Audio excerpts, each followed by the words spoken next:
Bueno, vos sabés, Romy, que el caso de Inés Esteves volvió a encender las alarmas. La actriz Inés Esteves se enfermó de gripe A y estuvo bastante complicada porque de hecho estuvo internada con una neumonía y se contagió de una de sus hijas que lo contrajo gripe A en el colegio. La pregunta que nos hacemos en este invierno que arrancó crudo, más demorado pero crudo, es si hay más casos que lo habitual de gripe A. Estamos con un especialista, allí está Janina Méndez. Yani.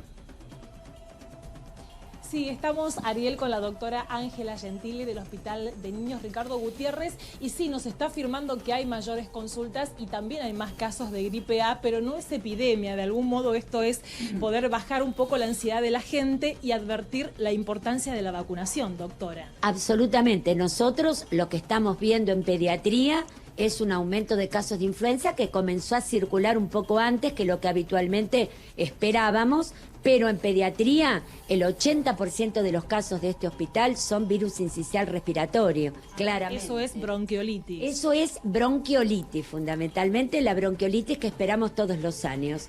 Notamos que han aparecido casos de influenza, para nuestros casos es el 8% del total, pero obviamente el problema pediátrico es sincicial. La buena noticia es que lo que circula es H1N1 que está contenido en la vacuna. Y nosotros estamos vacunando gratuitamente en pediatría de 6 meses a 24 meses, al igual que los pacientes con enfermedades de base, las embarazadas en cualquier trimestre del embarazo, los mayores de 65 años. Es decir, tenemos una vacuna efectiva y necesitamos que realmente la gente entienda la importancia de vacunarse. ¿Cuáles son los síntomas, doctora, fundamentalmente en los chicos?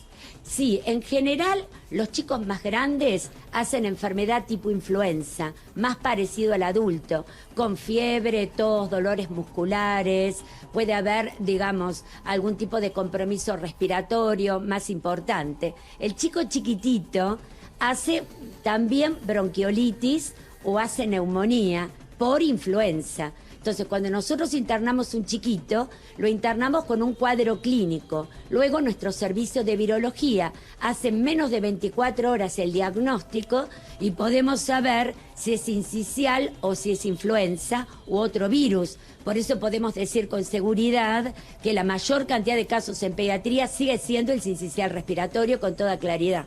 Escucha, Romina, la doctora. Sí, doctora, ¿qué tal? Buen día. Gracias por atendernos. A ver, ¿qué tal? ¿Cómo le va, Romina? Bien, muy bien. Por favor. Usted dice que todavía siguen vacunando. Mi pregunta es, si yo me vacuno hoy, ¿todavía estoy a tiempo? Porque lo que dicen siempre es, vacúnense en abril, en mayo, justamente antes de que llegue el frío. Y la verdad, ya estamos padeciendo el frío. Es una excelente pregunta, porque la respuesta es, hay que seguir vacunando. Bueno. ¿Por qué?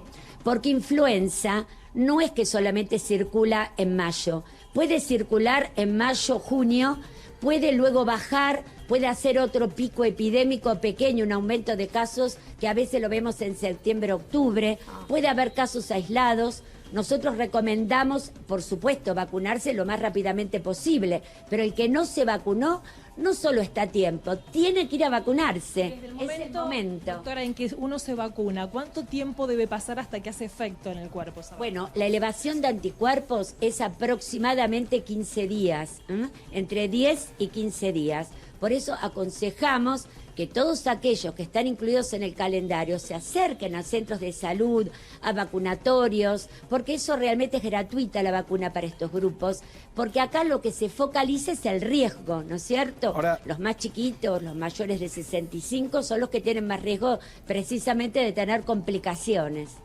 doctora, la pregunta es ahora, hablamos de grupos de riesgo, hablamos de los chiquitos de 6 a 24 meses, hablamos de las personas mayores, hablamos de aquellas personas que por determinado motivo están inmunodeprimidas y demás. ¿Qué pasa con aquellos que no están en el grupo de riesgo? ¿El panorama de hoy con la gripe hace que nos tengamos que vacunar o no aquellos que no entran en los grupos de riesgo?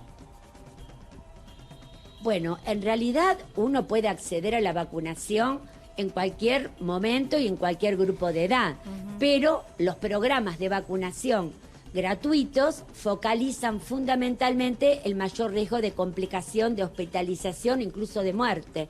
Es por eso que uno da vacunación gratuita en estos grupos determinados. Pero obviamente el que pueda acceder a la vacunación y quiere vacunarse, lo tiene que hacer. ¿Y qué es lo recomendable, que es importante doctora? dejar claro que no está... lo que me parece importante dejar claro es que no estamos en brote epidémico de gripe A. Bien. Esto no tiene nada que ver con la pandemia que tuvimos hace 10 años, donde la realidad era absolutamente diferente. Hay un aumento de casos, pero es esperable, no excede lo que uno habitualmente en chicos o en adultos puede encontrar, está dentro de ciertos parámetros esperables y nos tenemos que poner tranquilos y actuar en el sentido de vacunar a la gente de riesgo, cuidarnos. Hay muchas medidas de barrera para implementar. Recuerden, el lavado de manos es importantísimo porque los virus respiratorios se quedan sobre las superficies de 6 a 8 horas. Y si yo no me lavo frecuentemente las manos, toco con las manos superficies que no han sido adecuadamente, digamos, sujetas a limpieza, y eso precisamente favorece la transmisión. Tener todas las vacunas al día, la lactancia materna en los chicos, la importancia de nunca automedicarse, concurrir rápidamente a la consulta para ver realmente de qué se trata este cuadro que comienza a aparecer. Es decir, medidas generales y una cosa muy importante, toser o estornudar nunca con la mano. Siempre recordemos el antebrazo, porque uno ¿qué hace? Esas gotitas que circulan no quiere que vayan a la mano, porque la mano toca y favorece la transmisión. Claro. Nosotros tenemos que ayudar a cortar la transmisión. Doctora, en mi caso particular y en el de muchos compañeros, fuimos a la pediatra o al pediatra no a principio de año. A mí, por ejemplo, tengo una hija de 9 años. Sí, de nuestros hijos, claro. Y no me la recomendó, me dijo, no se la des. Y uno, la verdad que a veces cuando charla con otros médicos o aparecen estas noticias, uno se preocupa.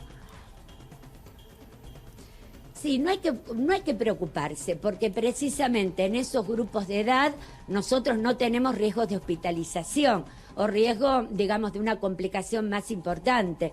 Yo creo que en pediatría siempre nosotros focalizamos la vacunación gratuita en los grupos de riesgo. Lo que sí aclaro, que el que se quiera acercar y vacunarse, por supuesto puede vacunar tanto chicos como adultos, pero en realidad tenemos que quedarnos tranquilos que un adulto sano, un chico grande, no es un grupo de riesgo, y obviamente en ese contexto es donde está muchas veces esa recomendación. Significa Doctora, que puede contraer la enfermedad, pero que no va a ser hospitalizado y que va a salir adelante con una medicación. Ustedes piensen que la vacunación antigripal no evita la aparición de gripe. Uno no va a erradicar gripe con la vacuna antigripal que se dispone en el mundo, porque la vacuna cambia año tras año.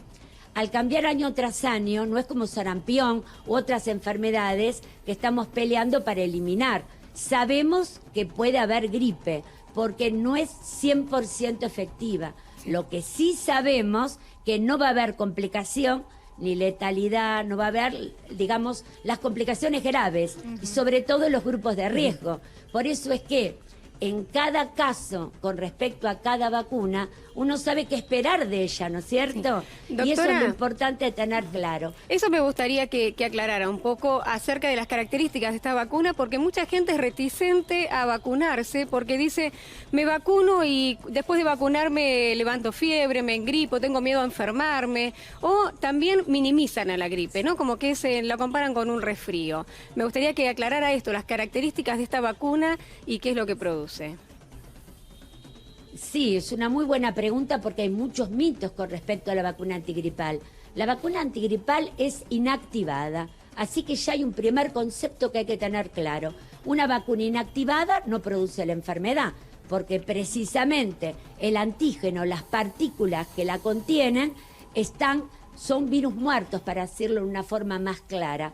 Entonces uno dice, ¿por qué hay gente que se da la vacuna antigripal y luego a los 4 días parece con un cuadro respiratorio? La respuesta es sencillísima, porque no solo circula gripe, influenza, sino que circulan otros virus respiratorios. Circula parainfluenza, metaneumovirus, adenovirus, rinovirus.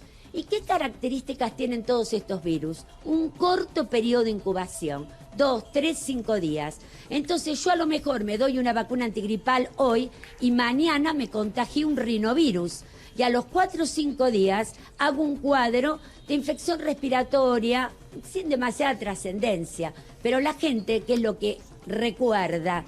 No el contacto, porque muchas veces pasa desapercibido, sino lo que va a recordar es la vacuna que se aplicó. Y dice, esto es por la vacuna. Y no es así, porque es otro virus, digamos, que está circulando. Recuerden que esta temporada, digamos, al igual que todos los inviernos, no circulan 2 virus solos, sincicial, influenza. Circulan muchos virus respiratorios, a los cuales en muchos casos no le podemos poner un nombre y apellido.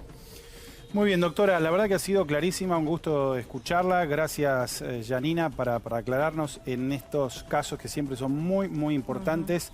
Y resumen de esta historia es, bueno, a lavarse bien las manos por sobre todas las cosas, y aquellos que están dentro del grupo de riesgo a vacunarse. Sí o sí. Sí o sí, tal cual. Muchas gracias a las dos, gracias.